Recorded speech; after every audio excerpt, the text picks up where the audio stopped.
Andrew, thank you for that. Andrew Thompson speaking to Conservative MP Jamil Jivani from Ontario. We're now joined once again by Conservative strategist Cole Hogan. We're going to talk a little bit about the speech coming up and the process that follows it, Cole. But quickly on Jamil Jivani, I have to say, walking through the hallways here in Calgary the last couple of days, hard to ignore the fact that he just attracts young Conservatives to him. They seem very much wanting to engage Jamil Jivani, which I don't know if you really get a sense of that when you're in the halls of Ottawa. Yeah, I think Mr. Jivani speaks to, in particular, young Conservatives and young Canadians who are a bit disaffected by the political system, and coincidentally, or maybe not so coincidentally, these are the people who no longer demonstrate support for the Liberal Party of Canada.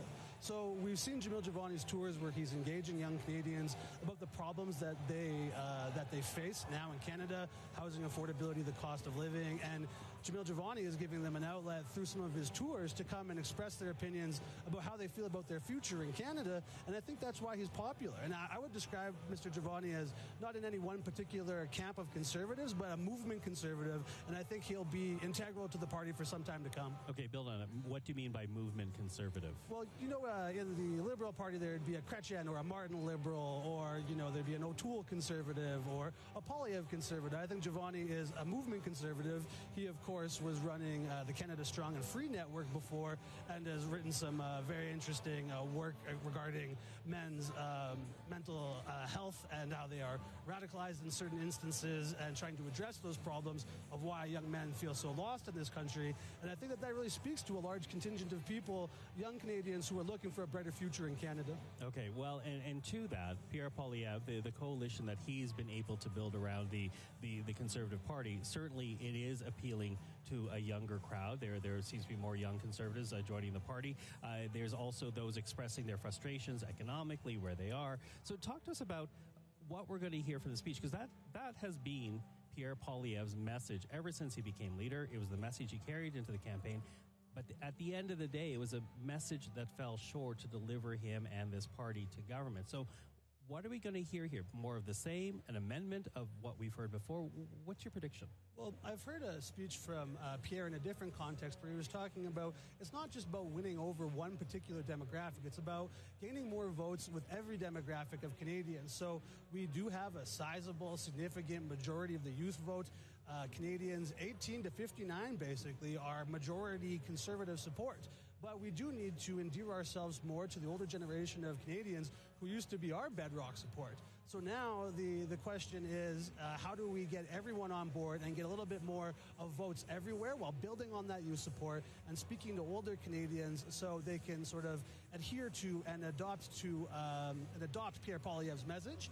And because that's been so youth-focused, so future-focused, I think not dissimilar from the message we've heard from Jamil Jivani about young Canadians who are struggling, that's a large part of the message we'll hear here tonight from Pierre Poilievre to say we represent hope and a brighter future for Canada where young Canadians can buy a house, where they can have a reasonable cost of living, and they can achieve the very middle-class goals that seem unattainable to them right now. But does that build bridges?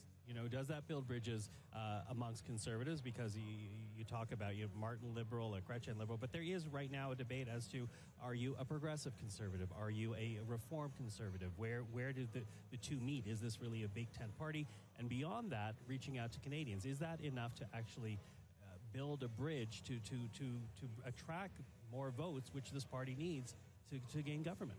Yeah, well, I've been having this conversation with a lot of Conservatives in general, talking about what is our main message. Are we focused more on social issues like crime and immigration? Are we focused more on pocketbook issues, talking about lower tax rates and focusing on economics like the Harper era did? But in my opinion, and I think people like Mr. Jivani and Mr. Poilievre want to focus on the social issues that grip a lot of people in their day-to-day lives that they see when they're out in the streets.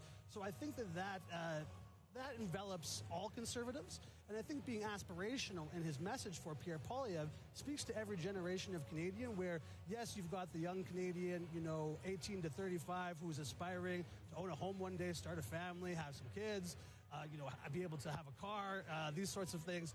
And that is an aspirational message that I think even young Canadians and older Canadians can look to and say, okay, this is an aspirational vision that they can all get behind.